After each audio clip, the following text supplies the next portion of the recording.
What is up, everybody? It feels good to be back. Golden Dice Podcast. Yes, we are actually doing an episode. It's crazy to think about that, but I'm back from the craziness of a wedding and honeymoon and all those things. But with me tonight, we got Tommy and Scott to get the ball rolling on content again. How are you guys doing? I'm great. I do. I have a friend here. I just wanted to let everybody know we got the star. And Tommy, beaming got a friend bright point of Discard to Reroll, the ultimate man that everybody goes to see on Discard to Reroll. We've got BananaCrapshoot, my main man, my brother from another mother, my Shane replacement. Welcome, buddy. Thanks. That was quite the intro. Definitely more than I got. That's right, because we appreciate you here. Well, I'm happy to be here. Does Mr. Chip doesn't give you that big of an intro? How this goes, I guess. He hasn't yet. You can't forego the titles.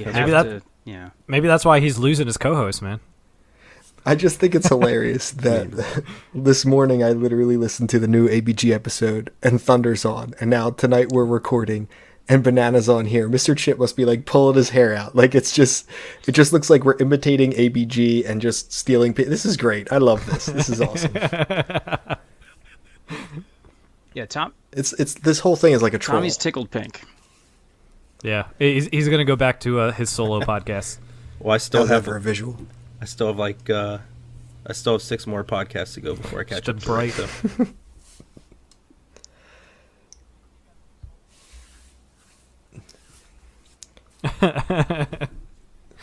So you got to do solo ones like he did too. I wanted you to come on so that you could kick Scott from the chat. Jacqueline back when he was, and then maybe even Jack, and we could just usurp this whole thing. I don't think I have those. Tommy, here we don't know how to edit things. That's our problem.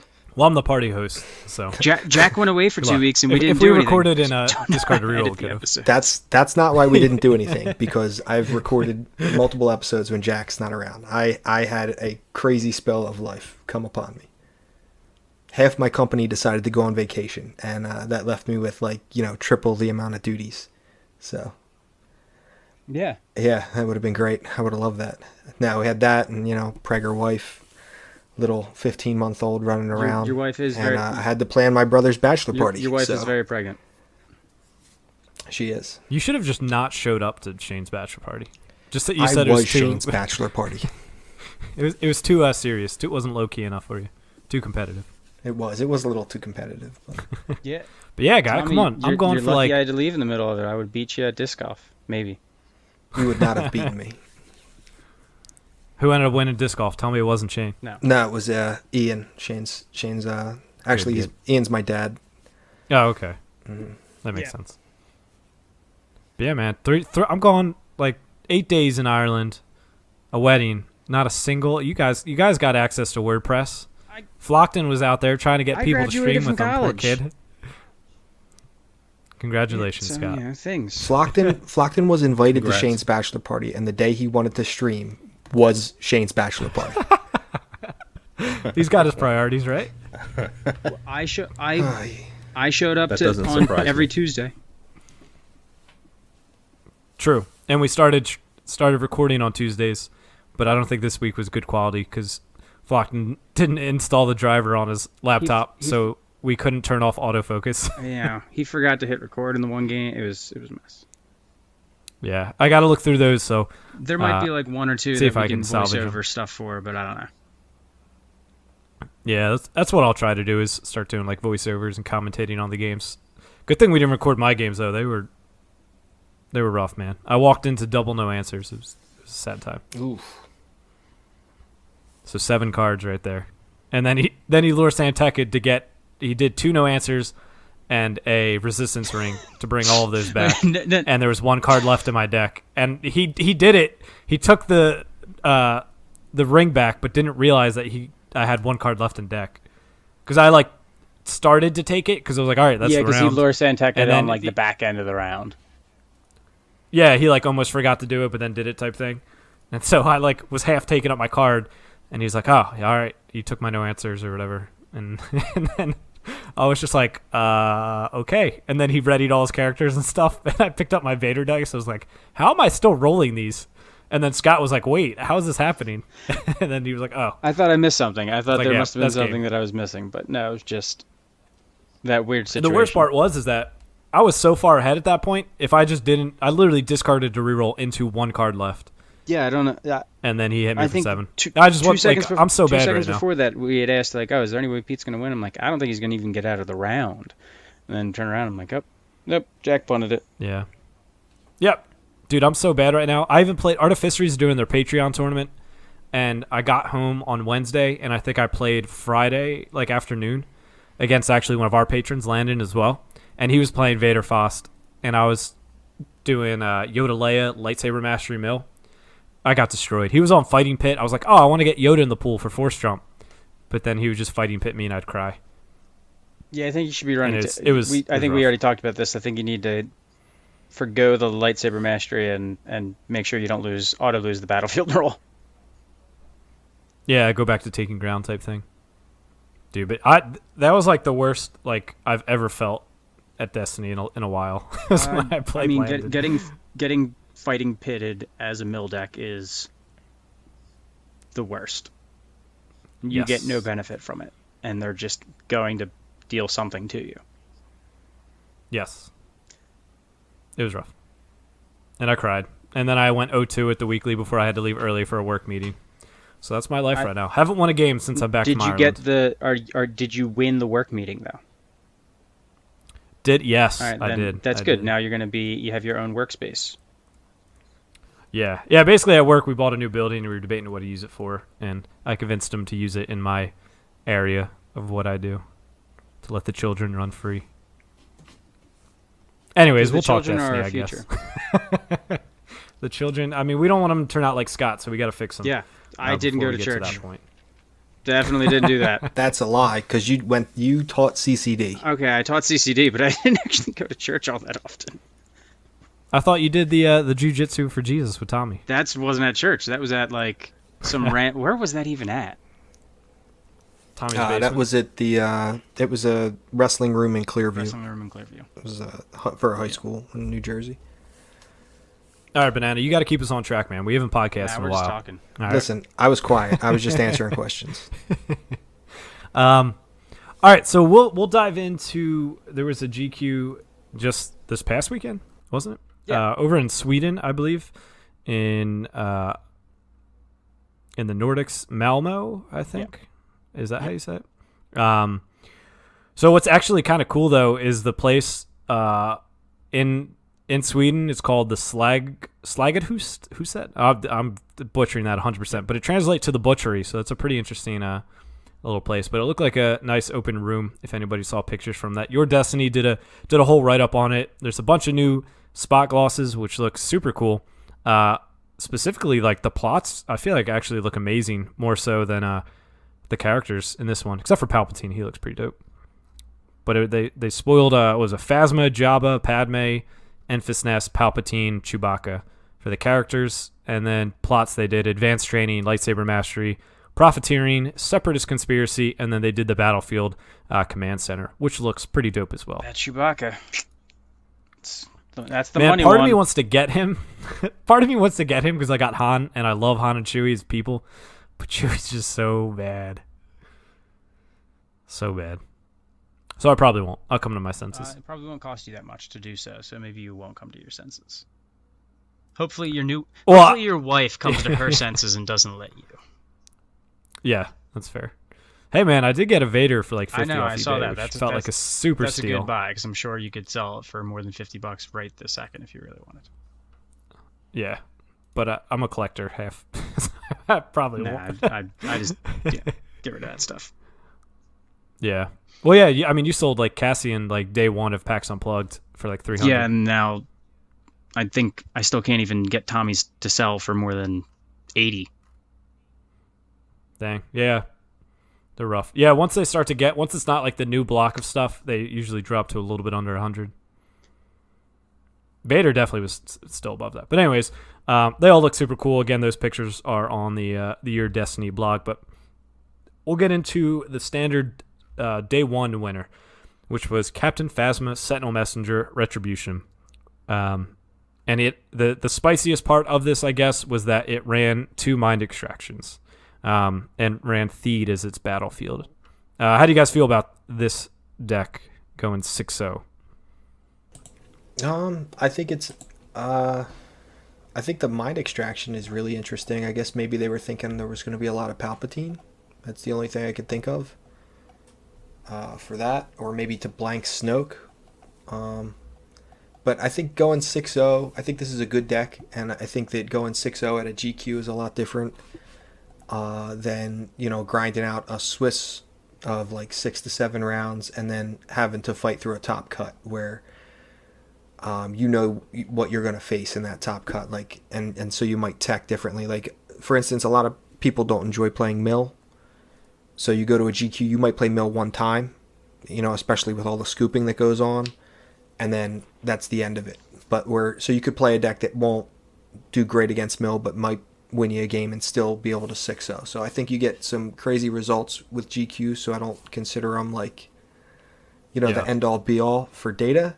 But any deck that wins a GQ, I think, is like a solidified, like at minimum, bare minimum, tier 2 deck, with a good pilot behind it, undoubtedly. I think that's a fair assessment. But and that's exactly what I think that this deck is. I think it's a tier 2 to tier 1.5 with some interesting includes in the mind extraction that, probably had a really solid pilot. I mean, I know, Jack, you were surprised. Your initial reaction was a little bit of surprise about this going 6-0. But yeah, I mean, we've seen with like GQs, it's not uncommon for a deck that you might not think to be like what you would expect to reach that 6-0, because as Tommy mentioned, sometimes 6-0 at a GQ is really 5-0 depending on how that last round shakes out.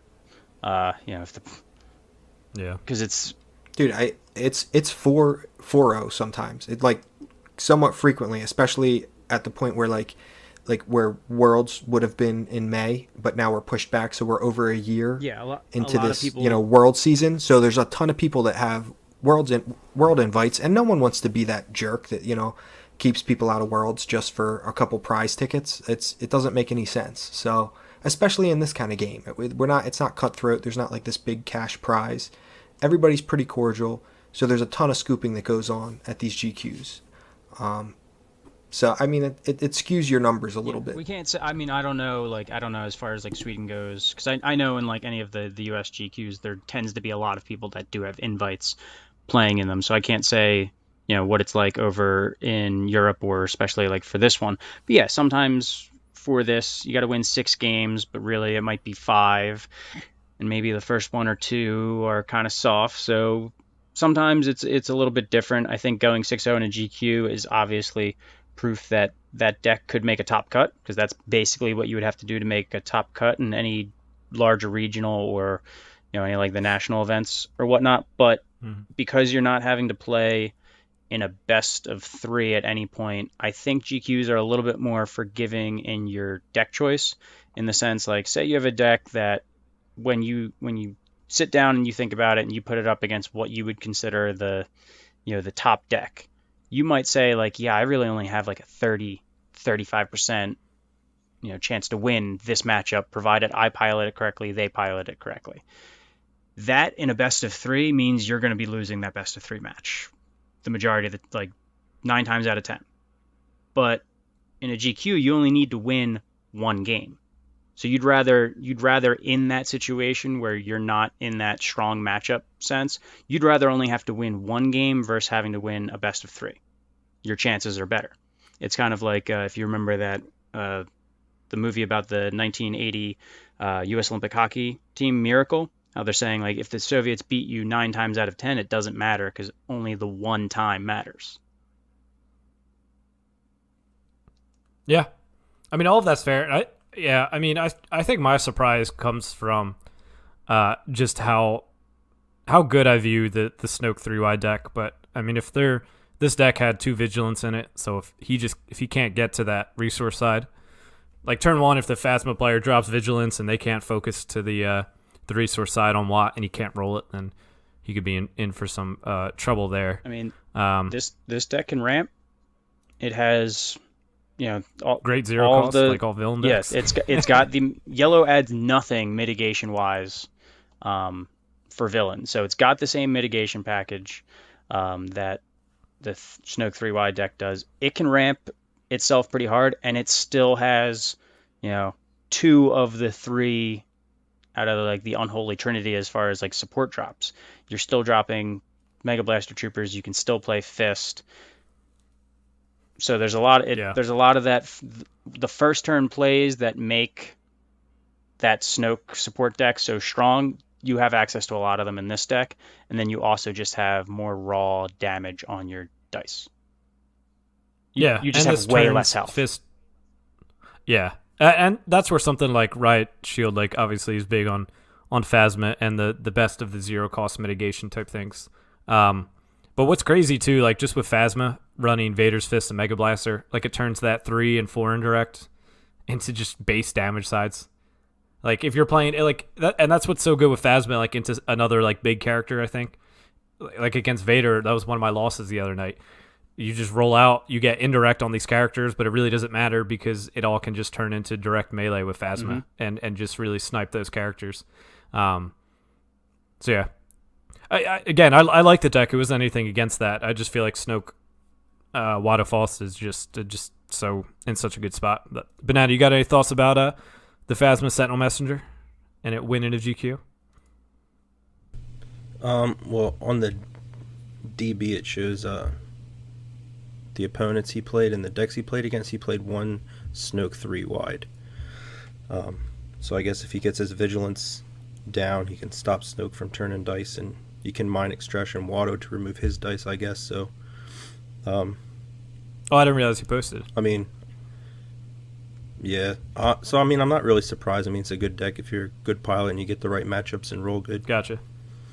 Yeah, and I mean, me and Banana were actually talking on Discord the other day about knowing where the threats are in your matchups, and I think that this is a good a good example of that, where like as the Phasma Sentinel player, knowing going into the 3 wide, I'm sure he has a plan of what he needs and knowing what his opponent needs to do to beat him. So like he can pressure early with a lot of damage dice just because of Phasma's ability, and he knows he probably needs vigilance early. So, and he probably needs to get a little lucky with Watto's rollout and whatnot. So, but like, some of it's a bit of a perfect storm, but it's also identifying exactly what your opponent needs to do in the matchup and preventing them from doing it, and knowing exactly what you need to do in that matchup, and then going ahead and doing just that. So I think that's a big factor here. I'm still I find it hard.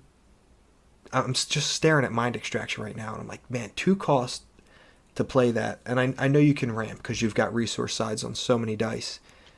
But it's like, I can't see you playing that early unless it's against Palpatine. Yeah, he in this write-up on the database, he says he could see himself going down to 1.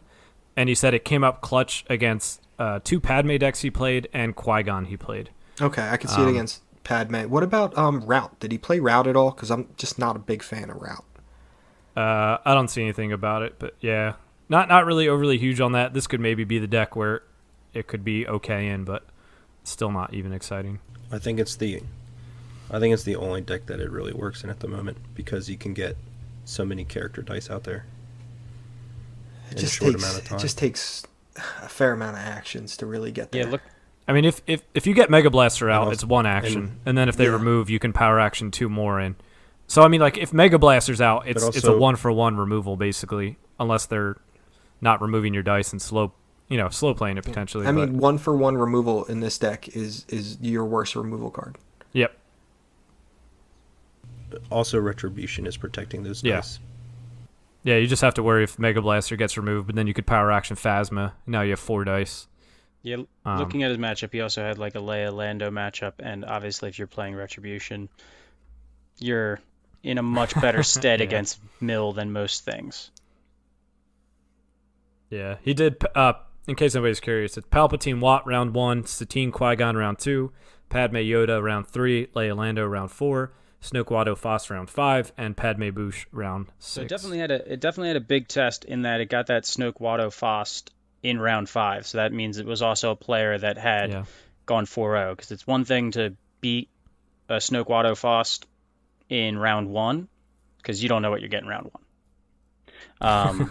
But to beat a good deck that is at least piloted by someone that's been winning their games, that's obviously like no joke.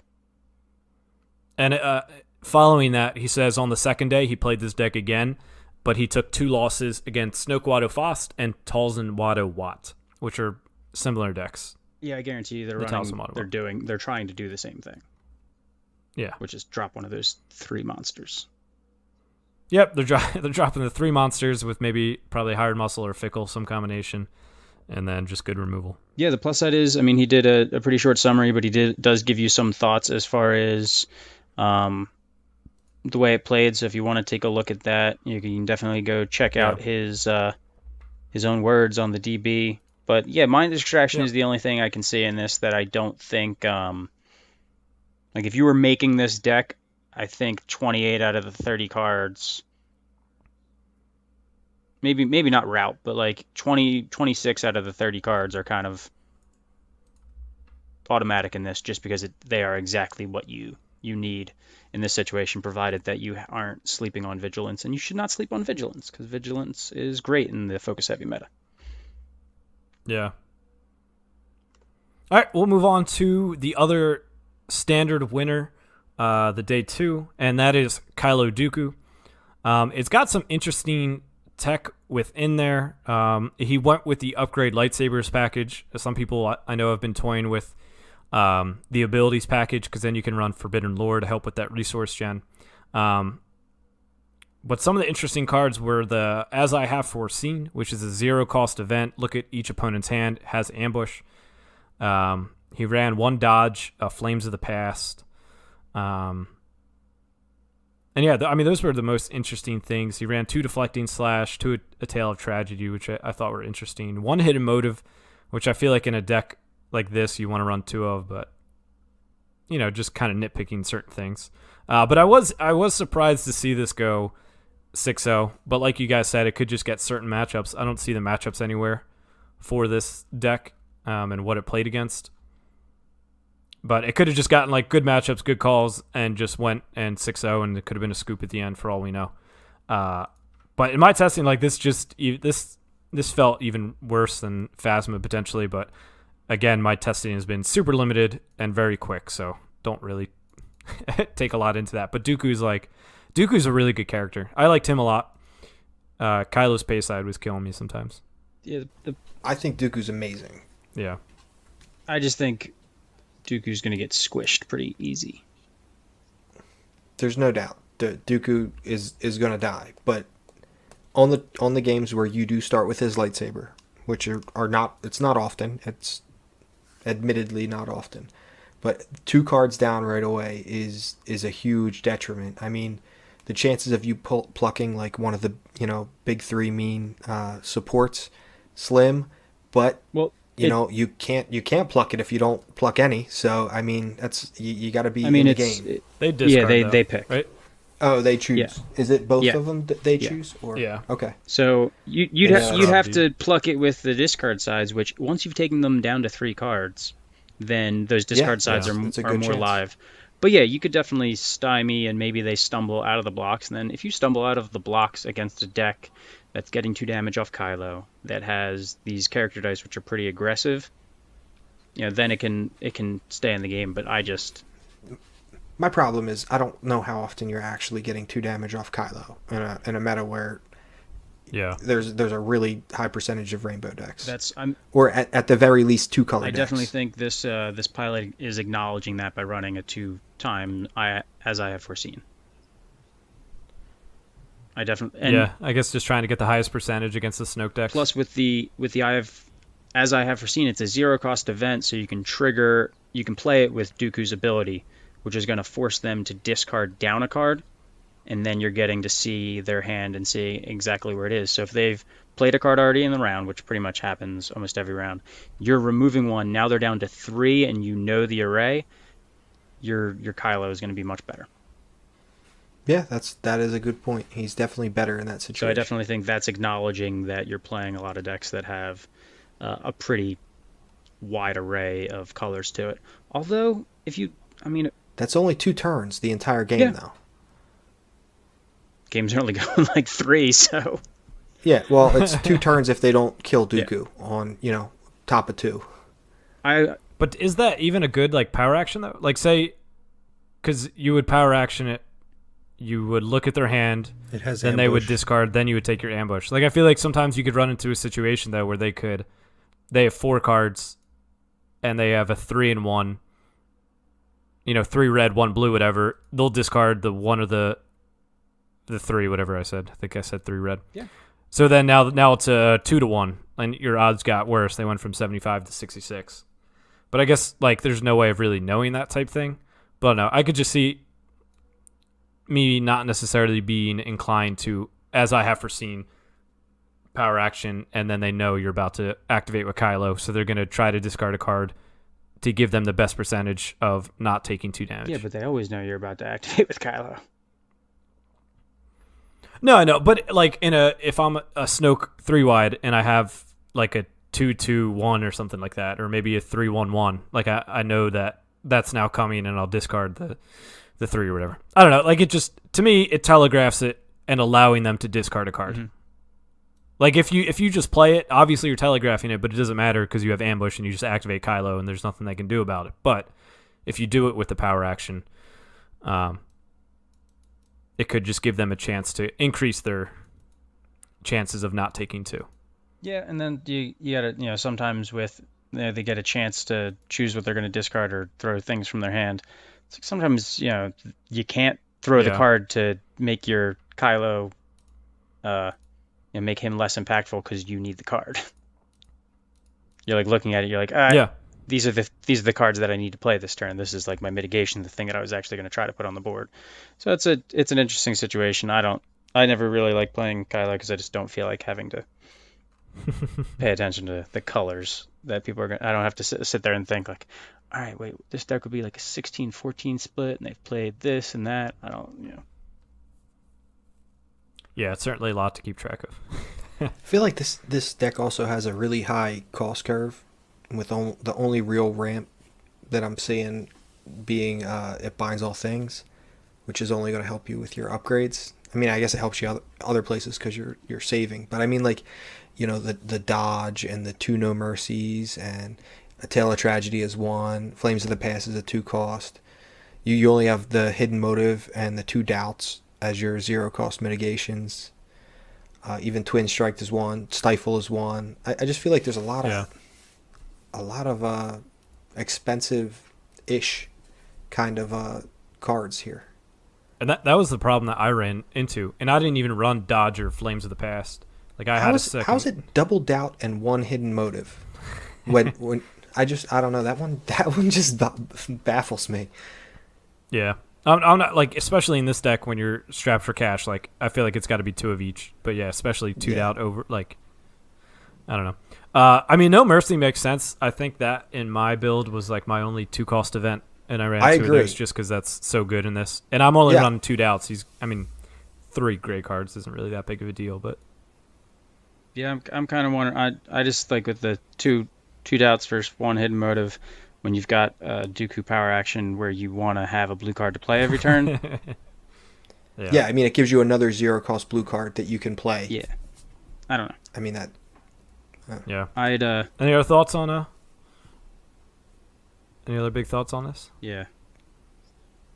This thing just kind of blows my mind that this thing went 6-0, to be honest with you. What day was this? Day 2. This was standard day 2 with 59 people. Both standard days had 59 people playing. Yeah, and those are not like small events.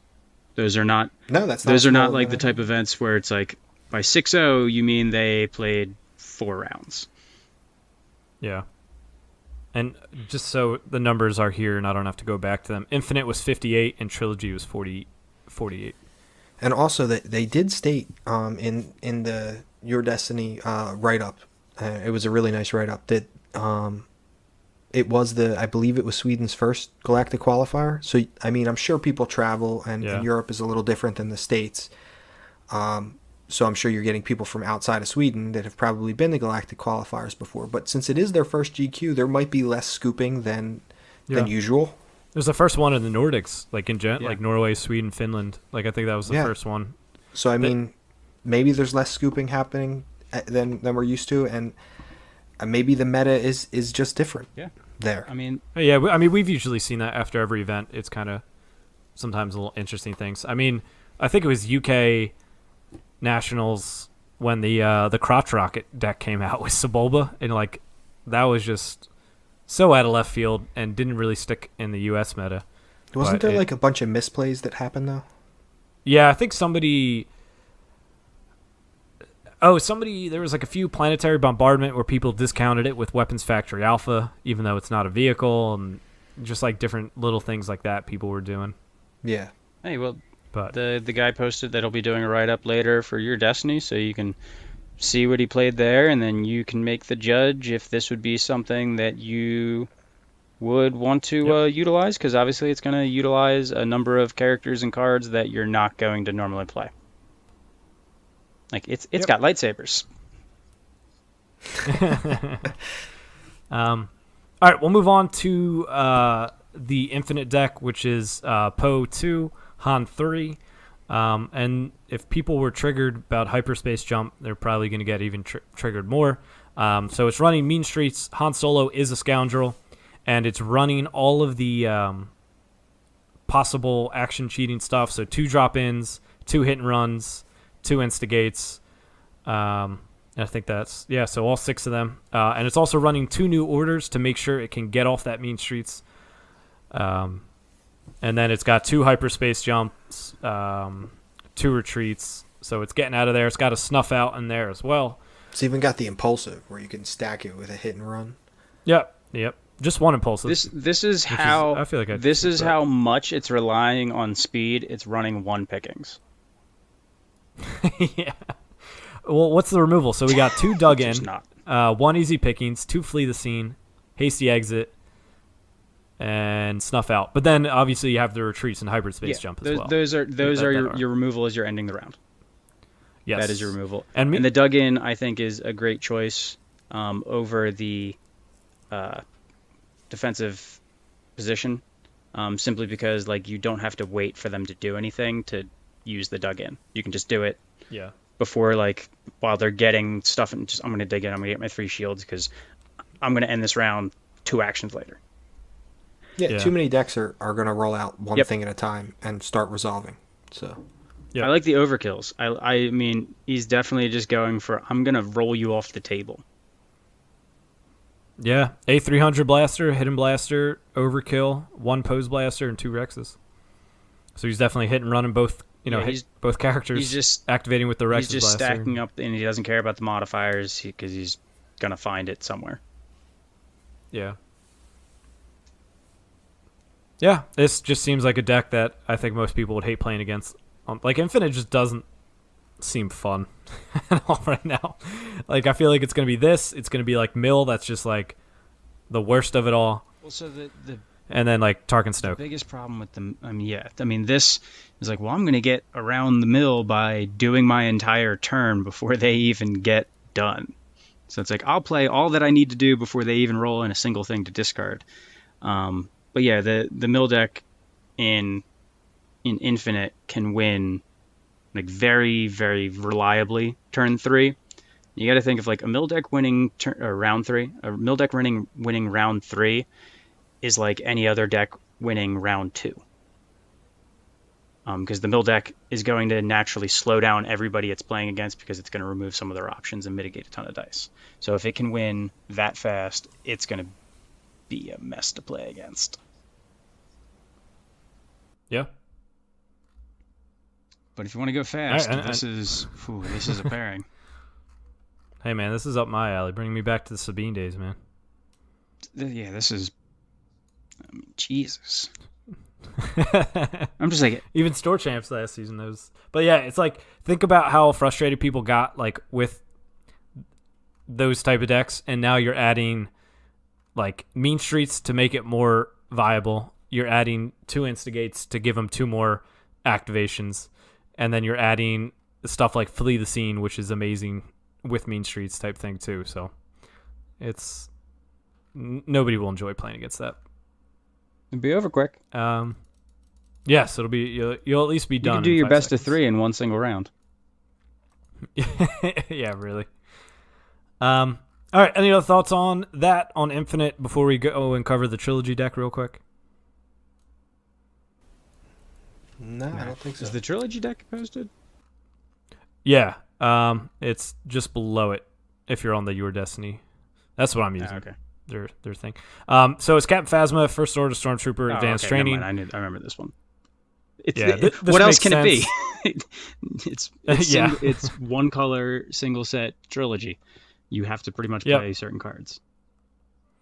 Yep, and it's interesting because I actually think like a 3-wide like a Watto Watt like Claudite could be interesting with because you still do get you get the entourages, you get the Hired Muscle, the Fickles, Mega Blasters. So I mean there was like interesting stuff there. I was surprised that I don't know if that popped up at all. Or like a Sentinel Messenger or something and dropping a Watt to a single die.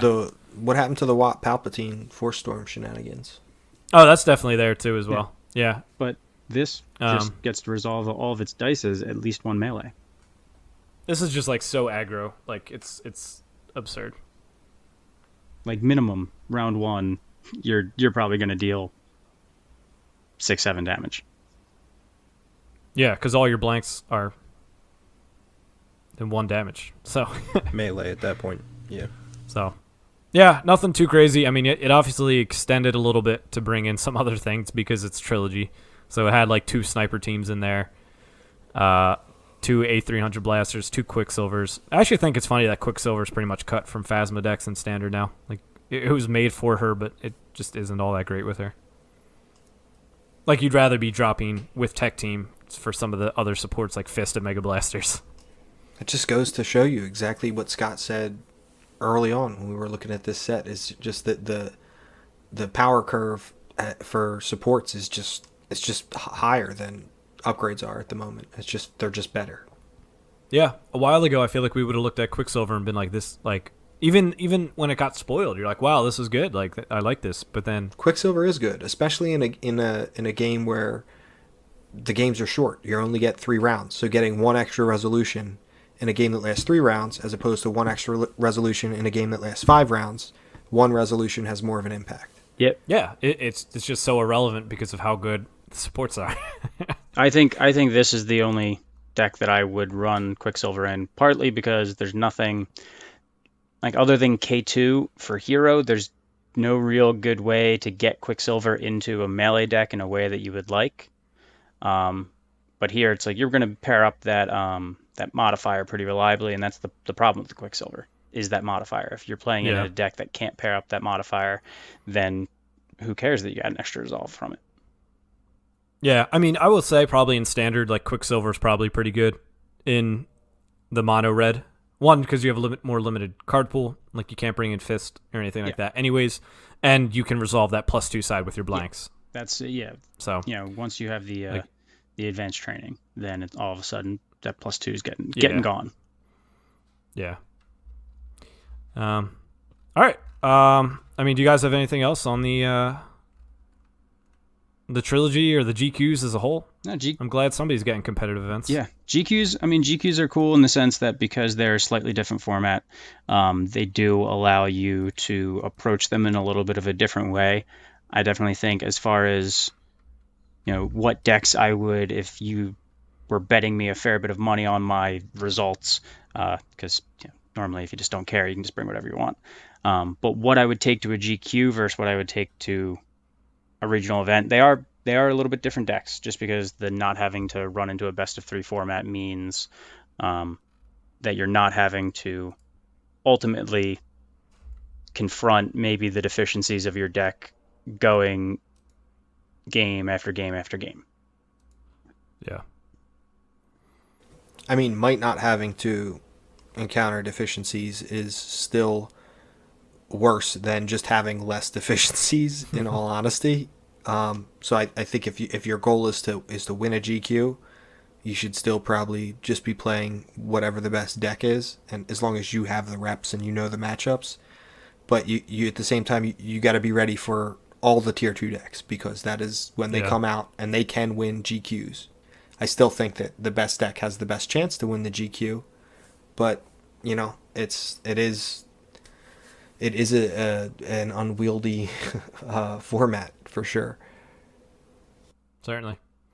All right, we'll move on into the Grand Championship prizes. So Nova, and I think there's another one coming up soon. I think it's in the UK on May 31st is their nationals. So these prizes will be at Nova. They didn't say it in the post, but I would assume that's where they would have to be. But Banana, I'm going to hear your opinion on these first. Did you get a chance to look at these with the Grievous and Obi-Wan? Yeah, I like the playmats. I think the playmats look cool. I don't really know why they continue to give out tokens. Everybody has an overabundance of tokens. But the playmats look cool. The cards I'm not exactly sold on yet. The art looks kind of weird. But yeah, the background. I mean, like the background. That's what I was kind of having. The background. Yeah. The background's kind of funky, and that Dagger of Mortis looks like I'd rather play. Yeah, I was gonna say I like the characters, but the Dagger of Mortis just looks rough. I mean, the background kind of fits with the Hellfire tank at least. Yeah. Hey, look. These things will they'll sell for a pretty penny. So I wanna touch on to the fact that the way it was worded, I don't know if it was confirmed. I've still been trying to catch up on a lot of things, but for these, like for example, the top 32 is a General Grievous and Obi-Wan, and then there's depicted 3, 6, 9 shield tokens that are clone trooper helmets. But it says top 32 hero and villain. So what that assumes to be, and it seems like the other games were that way as well, the top 32 hero players will get the Obi-Wan card and the 9 shield tokens, and then the top 32 villain players would get the General Grievous and 9 shield tokens. Do you feel like that's a good way for prizings to go? Do you not like that? That obviously kind of ups the collectability, the price that you could sell these for, I would think, when they're a little bit more rare, right? If villain's dominating, then certain people are going to want to, some of the top players are going to still want to get to the Obi-Wan maybe. I don't know if that'll have an overall effect on the value of these cards, but what do you guys think about that if it's prizing is separated into the top hero and villain decks? I think you're going to be taking like 80th place and still getting hero cards. Yes. That's like my concern, is that like you could come 17th. Well, all right. And so in top 32 prizes, you could come 33rd and you ran a villain deck and not get a card. I think it's more realistic. Some 40, dude in it's going to be like 40th, and it's not even going to be 50. It's going to be like. Well, yeah. I mean, the in mill this current decks meta, are, if something are hero, else comes and there's a couple Padme decks floating around. But so, are we sure that it's the top 32 hero and the top 32 villain? Or is it like in the top 32 if you played a hero deck? If that's what they do, this is the bundle you get. Then they're but dumb. If you played a villain deck, if they make it less, it wouldn't surprise me. Yeah, that's my response. Yeah, I think you just want to get out as much prizes, like as you can, especially like, I don't know, this stuff is like it's just a Grievous and Obi-Wan, like, and the people who do place higher and get top 16, like they'll get the. It looks like, I don't know if this was confirmed either. I know it was asked. But the top 16 it looks like it's like a spot gloss, Obi-Wan and Grievous, but then you also get Satine and Dagger of Mortis for hero, and you get a Commando droid and a Hailfire tank for villain. And I do find it interesting that they went with Dagger of Mortis and Hailfire, and not like, I don't know, something from that set. Like they went with another starter character, but then they went with something from, yeah, but I think they were both legacies. It's Way of the Force. That's Way of the Force. Yep. So it's 2 sets. Last block 2 sets ago. And by Nova, it could be 3 sets ago. So I think that the thing to focus on here, at least from a positive perspective, is that yes, like design choice aside on the cards, whether you like the background or not, I think that's really the debate. Is, you know, certain people have certain taste. It's not great for me. It works for like Obi-Wan. It works for Grievous, in my opinion. But I think that what we should be focusing on is it does appear to be hero and villain. So going on that assumption, if you get the top 32 hero and villain, and then you again get the top 16 hero and villain, and then you obviously have the top 8 in the champion prizing. This is a lot of prizing compared to what they've given out in the past. This is like significantly more prizing. I mean, maybe because it's really like maybe top approaching 64. double. Yeah, I mean, this is a lot of prizing. I mean, it's not only is it top 64. Top 64 get a card and 9 tokens. Like, yeah, that is a ton of prizing for the top 64. Effectively, obviously there's going to be some disparities because there's probably going to be some villain players, like we've already speculated, that are getting the shaft. But I mean, and then even your top 16, 3 promo cards. One of them, I would say it's a pretty safe bet that it's a Spock loss. And then when you get to the top 8, you're back to somewhat normal style prizing in the tokens and the play mats. Yeah. And then that sweet die trophy for Grand Champion. I like is the pretty trophy. interesting. I like the trophy. Yeah. And they say it's larger it's cool. too. Like it's not like a Destiny size die. That would be funny. But like If it in was a Destiny in a size. sad way. Here's my trophy that doesn't stand out like. But that would be awesome to just pop on my desk like a giant die. Yeah. I hope that they end up eventually, I know it's been talked about before, but I really do hope they end up making like special dice as prizing. I think that is something that everybody's wanted for a while. Well, when I first looked at it, part of me got excited. I was like, oh, is that a Grievous die? Because it had the 1 ranged on it, but then it had 2 shields. So it'd be great if they let you player, pick the die. We'll print you out, 2 dice of whatever you want. yeah, next thing you know, you're waiting And for they'll your be prize. black or whatever. Yeah, but 10 yeah, years. the card it'll take you 10 card will months. rotate. It'll have rotated On the out of boat. standard for sure. But Yeah.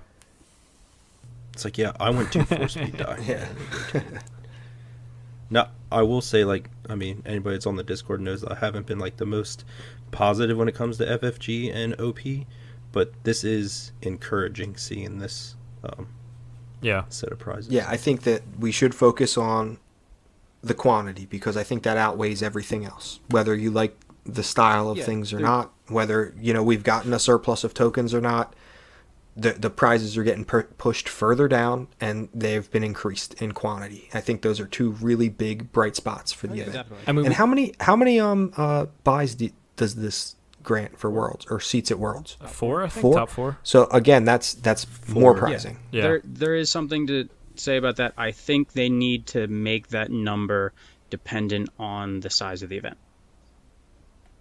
I agree, and I also think that when we transition from an open when it's world invite to on- an especially invite when only, it's invite only. we need to up that number probably again. Yeah, I'm saying that Well- that needs to be like, all right, once you hit this point, it's going to go up to top 8. Once you hit this point, it's going to go to top Yeah. 16, because you're going to have situations where you're just going to have bigger nationals in some places. You're going to have nationals that are going to be triple the Until size. they're capped. Until, oh no, well yeah, Nova's capped. Then again depends. They're capped at like 140 or something. Like it's not like a big number. No, But so what's interesting though, to your points as well, is that we got like almost a hint from. So Matt Holland's been doing a fantastic job of communicating with He it. really has. So I know he's been getting trolled a lot, but I applaud him for just stepping out there. He's gonna get a little bit trolled because some of the communication is coming and on the someone posts a thread complaining about the Gen Con events, which we'll get to, and then his response comes after that. So if he just yeah. did it preemptively, it would be better. Yeah. But I get it from the work standpoint. Oh yeah, no. Like I'm sure it's not. It's significantly better than It's not the because he wants Stonewall to of stupid. not say stuff. Yeah, he's doing he's handcuffed to a degree. I applaud his effort, and I hope he doesn't get too discouraged because sometimes it's pretty rough out there. yeah. But and Banana, I just want to tell you that I love your trolling in it, and it's entertaining. So keep it up. Thanks. But I do it I again. want to touch in on the buy status. What seems interesting to me is that he mentioned a little while back that primes, which are now regionals, Can they stop switching the or names like of stuff? yeah, so that's confusing. But primes are regionals, and he says they're going to be a little Rebranding. bit different. Is Optimus that Primes. Their that's what Optimus World should be Primes. called, the Optimus Prime event. Maybe. Then Joe will come. Maybe we'll trick him. He technically did buy Gen Con tickets for Destiny. Yeah, he's not going to do that. But anyways, so primes are that, but he said there's going to be no application process other than needing to meet the minimum requirements for a space. As far as the past application process, I do not have a lot of info, but I know we were by necessity quite reliant on the info that stores give us. Some stores have definitely exaggerated or overstated space or other qualifications. I know when we got feedback on this sort of issue, we tried to not work with the offenders of these events going forward. We'd also see a lot of people asking why didn't store X get an event, only to find out that they hadn't actually applied. So this is interesting. So if there's less restrictions on regionals or primes or whatever going forward, if they're still giving the buyout to the top finisher, that means more buys will also be handed out through that. And I think it's better having more events. I know some people were worried that it might dilute the winning of one because there's more. The idea of if there's 5 regionals that all have 80 people, or if there's 10 regionals all have 50 people, is it still prestigious to win one? But I think more events is always going to be better, especially if we're handing out buys and going to an invite only type thing. More is definitely better, because we already have regional events that have, very minimal numbers. Depending on the placement in the world or even this country, we see, huge disparity between them. So more events is better. People will go to events. People that couldn't make events will now be able to make events.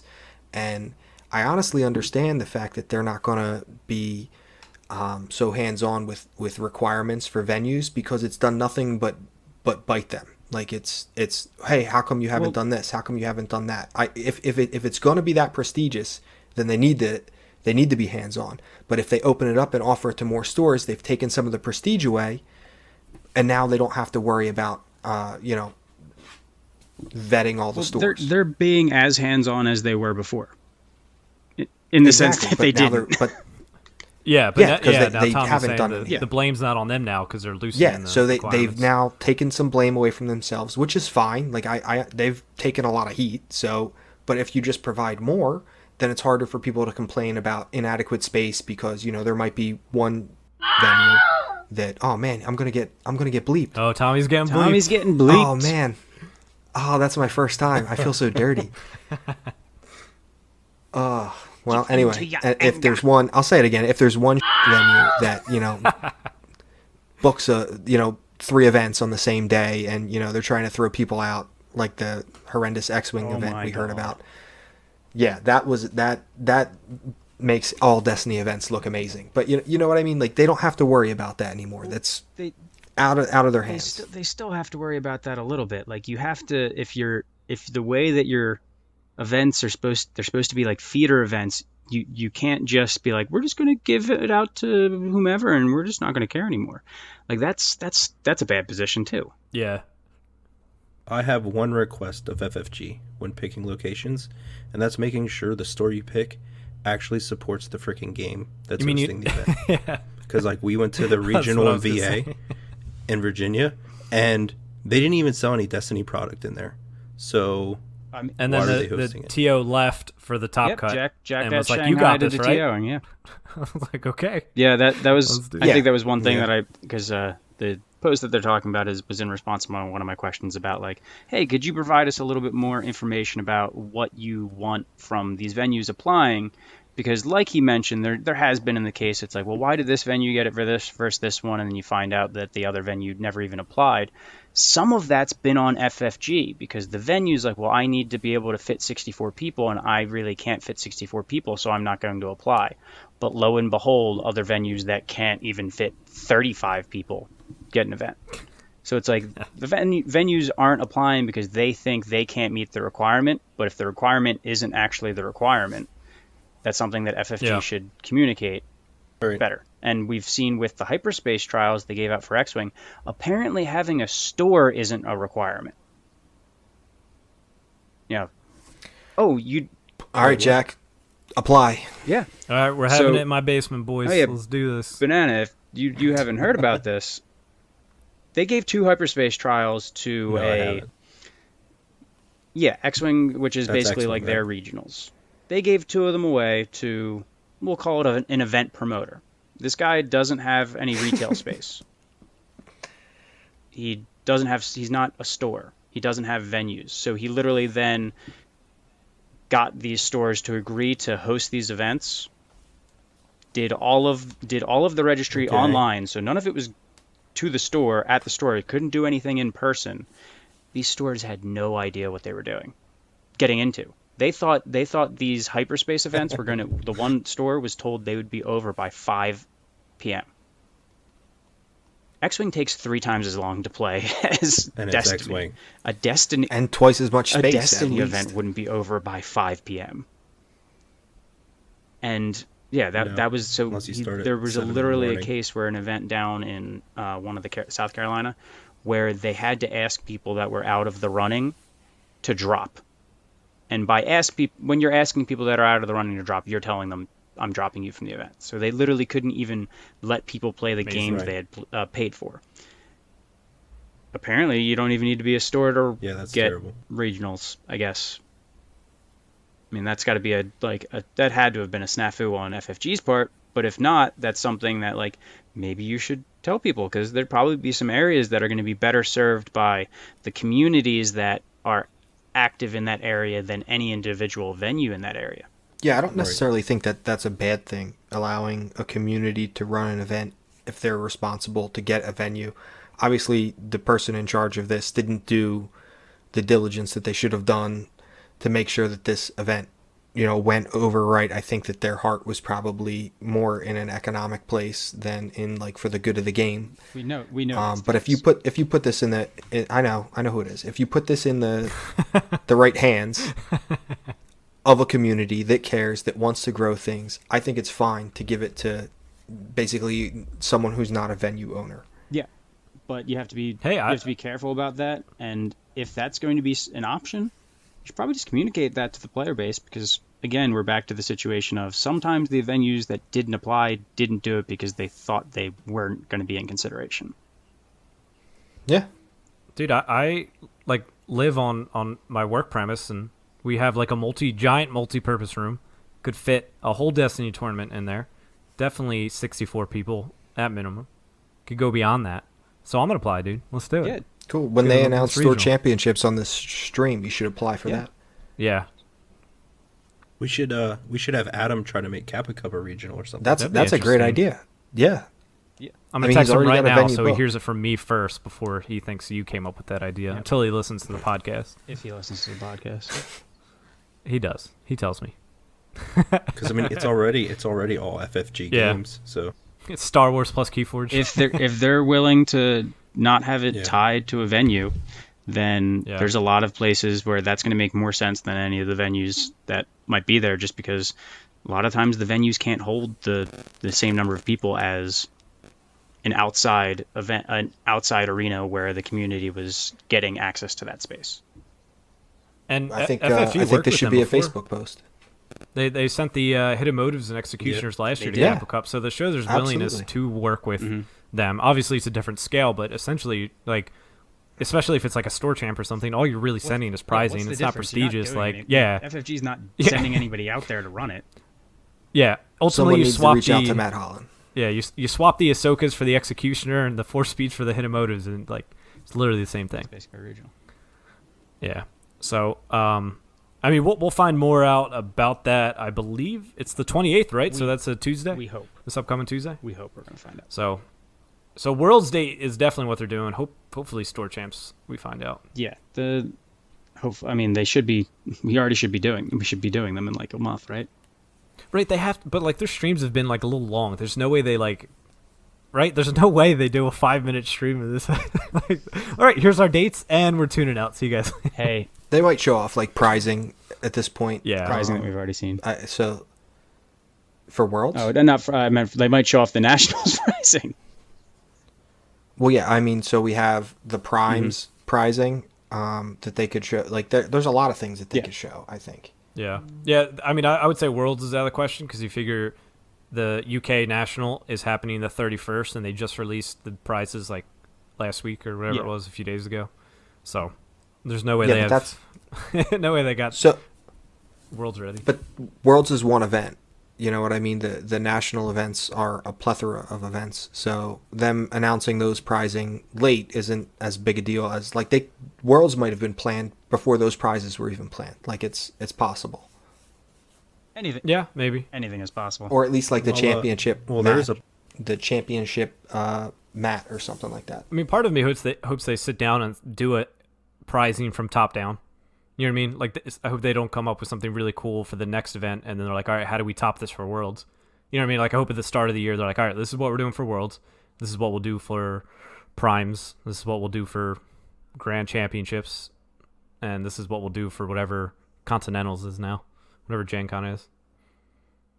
But you would hope that. So, you would imagine that they have some idea of what they're doing for Worlds already. It's just a matter of, are they ready to show it off? You're given more credit than they've like. I know we're talking like new regime here, but with the way that it's gone for the past years, and then if you've played FFG games even before that, it's been a while. Like they're at the point you get no benefit of the doubt, no leeway. You do things or you don't do things. That's the only way you should be getting credit anymore.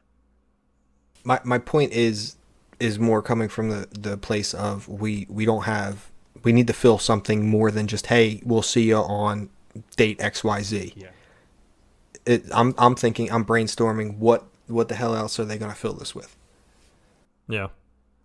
Well, they didn't roll out the possibility of multiple True. grants in the Yeah, U.S. they've hinted at that, and I think they've even hinted about the dates for grants will be confirmed on that stream. I think in one of Matt Holland's comments, I'd have to look that up, but don't necessarily quote me on that. But I think that would be great. Like if they kept Nova, and then they did one in like Texas, and then they did one on the West Coast somewhere, and then like middle of the country has Gen Con in Chicago, right? Is that Chicago? No. Where's that? Nah, it's Indianapolis. Indianapolis, that's right. Come on, geography. Adepticon Gotcha. is Chicago. I've never been, so whatever. And then obviously Minnesota is Worlds. Like they obviously have that there, so that's like two center of the country-ish type things. That's not confirmed. No, in the that Worlds is in, comment, Worlds is in Minnesota. In Minnesota, they confirmed that. Are you sure? Yeah, Matt or somebody said it's in. They just worded it poorly originally. Okay. Yeah. Yep. Yeah, I think they'd be insane to not have it at FFG still. In my opinion, I think that sharing it with X-Wing is an issue. Sure, like I just feel like you lose. Like why would you not want to host it where you can sell food and drink, and product all through your store directly? Yeah, they make an insane amount of money off of concessions. Yeah. No, I agree. I'm saying why have X-Wing and Destiny at the same time? Oh, I don't know. Like what is the benefit of that? I mean, you could have probably close to the same number of people there on two separate weekends as opposed to cramming it one weekend. Maybe that changes going forward when it's invite only. But that's again hopeful. Invite only will be smaller, so. Yeah, invite only would be smaller, so you'd be incentivized to do it all in one weekend, so you don't have to pay staff. Maybe they're just not really all that capable of, like, maybe these big events, running them is beyond their ability as far as, like, doing it too often. So then that's why I would say, why are we continuously going to Minnesota for Worlds if it's beyond their capability? Well, because it's probably even more beyond their capability to run it somewhere else. Outsource it to Cascade. That may be an option. That is something that I would hope that they have considered in the past, because to be perfectly honest, it's not like FFG runs great events. I mean, they pretty much outsource. Nova's outsourced. They don't run that. Do they run Gen Con? I've never been, so. Yeah, they run Gen Con. So really, they only run Gen Con and Worlds? Yeah, and they've had just as many, if not more, issues than everybody else that runs their events. Yeah. I don't know. Hopefully on the 28th we'll have an actual idea of what our event calendar is going to be, because right now we don't have one. Yeah. And above all else, like, so today Team Covenant like spoiled that they have they spoiled that they have spoilers. I'm gonna mute my mic here. So we could get into that, but I think we'd just rather not. But so they spoiled they have spoilers, and then a store somewhere I just saw like a screen cap of it said they were taking pre-orders already, and said like June is what they were expecting, which is super like interesting. But it's just like, to me, having no competitive events for like 99% of your like player base is just crazy. Like, there's been 3 GQs. There was the Milton one in the UK, there was the Sweden one, and then there was, where was the one in the States? Anybody Denver. remember? Adepticon. They didn't even have conversions. There was one after that though. Denver. Wasn't Denver? Yeah. Oh yeah, Denver. Speak Denver, up, Scott. Yeah.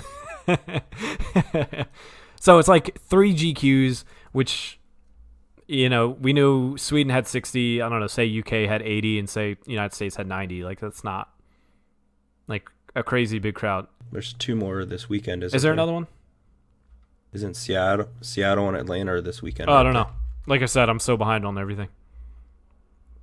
So, I mean, if that's true, so Atlanta MomoCon's this weekend, and yeah, Atlanta Premier Play is this weekend as well. So there's more, but I don't know, still just a handful of GQs, and that's it for competitive play. Like, that's not even FFG. You know what I mean? I don't know. It's super frustrating to have such a dead period. And then I guess the question becomes, is it okay to just like chalk up a year and have a lot of dead zone while you're revamping for better next year? But with FFG, who knows if next year is even going to be better? I'd be happy if we just got I know stores are just starting to report that they got the new kits, but I'd be happy if they at least gave us the premium kits so that you could run like a local weekend event of some sort, like some competitive something, like anything. We don't even have to have store championships. Give us anything. Yeah. I mean, this whole set is going to get wasted. Kind of fine with that. Well, that's because you hate Snoke. So. I don't hate Snoke. Yeah. So you think Snoke's fine? No, that's a separate thing, but I have no problem playing Snoke. I've played Snoke in the past. No, I know. Well, that's what I'm saying. You think that Snoke is bad for the game. I'm not disagreeing with you. I think there's a lot of cards right now that are bad for the game. And that poll on Facebook, I think I hit like 7 different things, because they're all the same. They're all the same issue of, let's play 3 rounds of Destiny and that's it. That's a game. I think I marked 4. Arrogance. Yeah, arrogance. Arrogance everywhere. That's Yeah, all I content gotta say. creators were jumping through hoops to, or I forget what that guy said exactly. You guys It don't read put as any work in. if you just replaced what he said with like ranting about vaccines, the font would have been the same. Oh my god. If you're curious on that poll though, so Pearl Yeti from Artificer threw it up. The top card is Force Storm, and then Snoke and Fist are like tied at second behind that. Then no answer. People don't like getting rolled off the table first round, and Force Storm has the capacity to do that, even if the more competitively problematic things are the other stuff. Well, Yeah. I mean, you just said that 3 rounds feels bad. Yep. So Imagine imagine one. how bad Yeah, one round feels, even if it doesn't happen. One that round and often. 2 rounds Yeah. feels real bad. I still remember doing that on stream. I think it was against Brian, and I like did it I didn't even in have that game draft. plan. Yeah, you did. It was Obi-Wan Satine, and you were just focusing to it, kept Yeah. going. It was just You absurd. don't have any removal. This is sealed. Yeah, Yeah, that's but hopefully something like that. Hopefully something that coming out like. I think No Answer's too good. I think Snoke. Yeah, No Answer. Just ban it into oblivion. Who cares? No Answer would be Whatever. No Answer would be equivalent to need to them have a printing an ban event list. that said, with no, like maybe the condition was remove 1 shield. If your opponent has no shields, deal them 4 damage. That's basically. Yeah. I mean, I don't know. You'd have to come up with some sort of like equivalency. What's 3 cards out of deck versus like actual damage? But it's probably not a 1-for-1, and it's probably not a 1-for-1 in the sense that you need more damage, but like you're basically printing like a 4 or 5 damage event. That wouldn't exist. Yeah. So why does it exist for mill? Yeah. That you can resolve especially 4 with something times. like resistance ring in the game. Yeah, games are too short in this meta, so I'm not like overly sad that maybe this meta will be the forgotten meta, but I do want events to play in. I'd rather play in events with a meta that I'm not completely thrilled about than not play. Wheelbike, never forget. Wheelbike's not gonna go anywhere. Wheelbike gets better Wheelbike has been if there's like changes made. Yeah, it's like if something like Snoke gets hit and Storm gets hit, and No Answer gets hit. That's all. Opening up the Wheelbike, dude. Yep. Getting ready for it. Opening up the and lane that for actually Wheelbike. the Artificery League, people have been That's saying getting a lot of love. it's been getting a lot of love lately, Tommy. It didn't get love on our stream because Shane played the hard counter to you and then said how good his deck was. Well, I don't necessarily think the deck I was playing there was a little radical anyway. Yeah, what was it? Single die Grievous, 2 Battle Droids, and Sentinel Messenger AR. Yeah, it was just spreading out, like going crazy. Yeah, I think the big one people are talking about now is Elite Grievous, Super Battle Droid, Sentinel Messenger AR. It's a little bit more reliable. I've played that as one. far as like Yeah. getting to its damage thresholds. Yeah. You can pair that +3 a little Yep. bit easier because you can power action, turn the messenger to the 2 melee Yep. Yeah, it's with the Super Battle Droid. I've played it a handful of times. I gotta fun. take apart. I have a bunch of old decks that I want to not play anymore. the only deck I've played in Constructed is Mace Satine because it's fun and effective-ish. But can you win in 3 rounds? Kind of. It's all right. So if we're going there, it's like that's basically in any other meta that would be a really good deck, because it is capable of like if you see like Mace's Saber and Chewie's Blaster, you can come out like real strong. You can protect yourself fairly well, but more often than not, it's gonna clock in at that like 4-round area. It can do it a little bit quicker, so it can play with the type of decks that you're having to deal with now, but ultimately, like, no. If you had to play a best of 3 of that against, Snoke, Watto, Faust, no. If you had to play a best of 3 of that against, like, a mill deck, no. You ain't winning that. Yeah. Especially the mill deck, because you have too many things that generate shields in that deck to keep you alive, and they just don't do anything. All right. Any other? I mean, we're starting to get a little bit past an hour. Scott, I know you mentioned some of the GQs at Gen Con. Yeah, so side events got changed. We brought that up a little bit earlier. They had side events listed at Gen Con, and then they just kind of unceremoniously canceled them. And people were rightfully upset about that because that's the type of stuff that should be communicated. People shouldn't be finding that out just when they go to like check their wish list for Gen Con events right before registration and realize like those events don't exist anymore. Someone decided to complain about it on Facebook, and then we immediately got the response that they're adding GQs in their place, and those GQs went up a little bit later, I believe, on Sunday after registration had opened for Gen Con. So now we have a Trilogy GQ on Friday and an Infinite GQ on Saturday at Gen Con. So that makes the FFG run event suite at Gen Con your whatever the hell they're calling it, Optimus Prime on Thursday, your Trilogy GQ on Friday, Trilogy GQ on Saturday, and then they're running Draft on Sunday. And that Draft, if any of these rumors are even remotely close to true, could include the new set, which is pretty cool. Sounds good. Yeah, sounds like a good time going. Yeah, I'm excited. Going back to Lot Gen of Con this quality year. events. Tommy's not, because he's having another baby. Boo. Boo. All right, before we then wrap up, we got some Patreon questions. Just 2. We had a lot of I feel like anytime we ask for Patreon questions, it's usually just the dumbest of questions.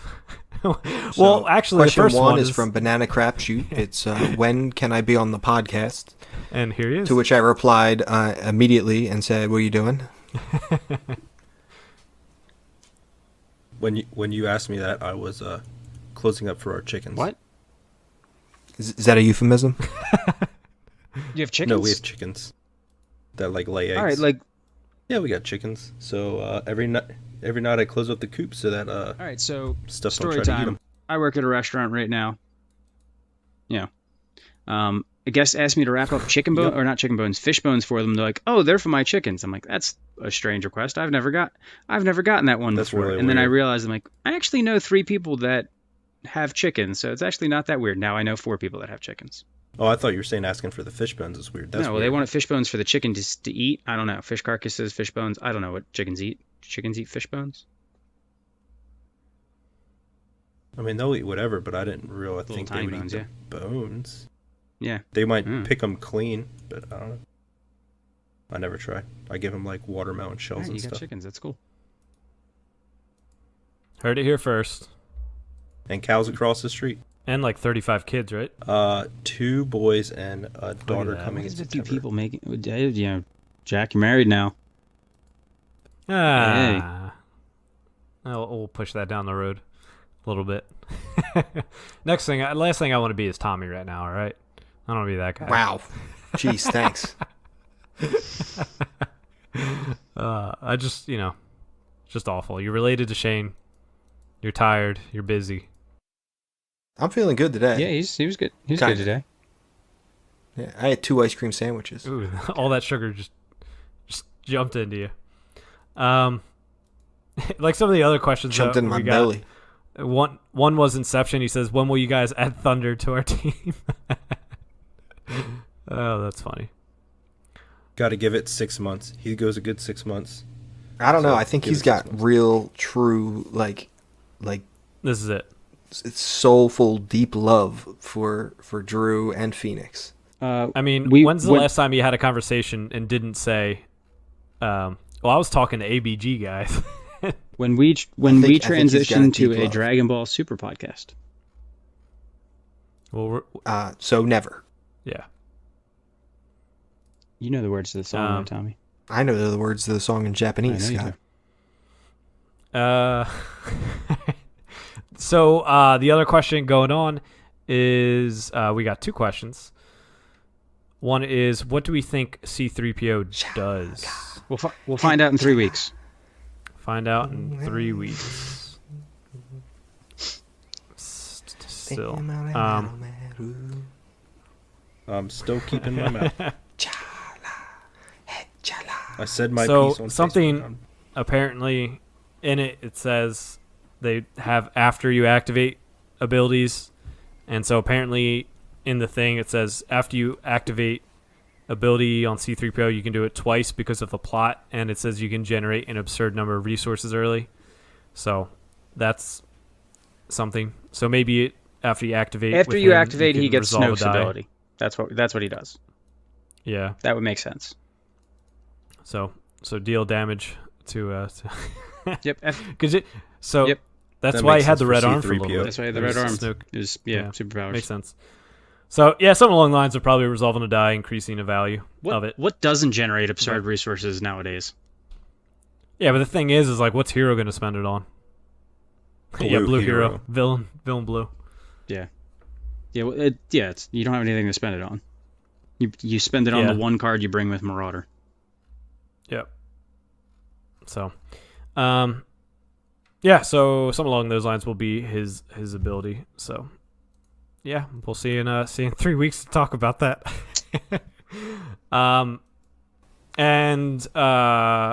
Next question is, what scene from the movies would you want as an event in the game? I'll take Luke milking that weird animal Oh, perfect. in The Last Jedi. Yeah. The title of the card will be Drew Wants to Cry, and the effect Drew will wants be... let's see. It deals 7 indirect damage to your opponent. It costs 3, and there's collateral damage to the adjacent opponents. Whoever they deal damage to gets splattered as well. There you go. Splattered with the milk. Actually, did you guys see the new Knights of Ren image with J.J. Abrams? I don't. I did. From No, none of episode it. 9? Scott, do you hate spoilers? Yeah, I hate spoilers. Knights of Ren confirmed in the movie. Yeah, see, that's something I didn't know earlier. Well, I did know it earlier today because people post stuff in things, but, hate life. Oh, Bruce Willis was dead the whole time in Sixth Sense, in case you weren't sure. Dude, stop. As far as scenes that I want to see that as an event in the game, Only ones that are released, Scott. yeah, that's they've actually done a lot of the stuff that I would want in. I would have said like Wedge piloting a snowspeeder. We already have that event, so I'm good. Aerial advantage. Yeah. Right. Oh no, wait. Luke doing the one. grappling hook thing to open up the belly of the AT-AT and throw a grenade in it. That's what I would like. Man, I'm struggling here. Mine I'm trying is to think a, a lot of them too. Like I feel like a lot of the good ones have been covered. I'm excited to see what something along the lines of like with the Rey Kylo combo coming out. Maybe there's something cool like resolve one of Rey's character dice and Kylo's dice and do something special. Defeat a character. I think that sounds pretty good to me. Yep. 0 cost event. And it's red, so Defeat we'll Snoke. play with resistance rings. Yeah. Well, no, then you couldn't put it in Rey Kylo. No, but then it's red and blue, two color upgrade Perfect. Events. Perfect.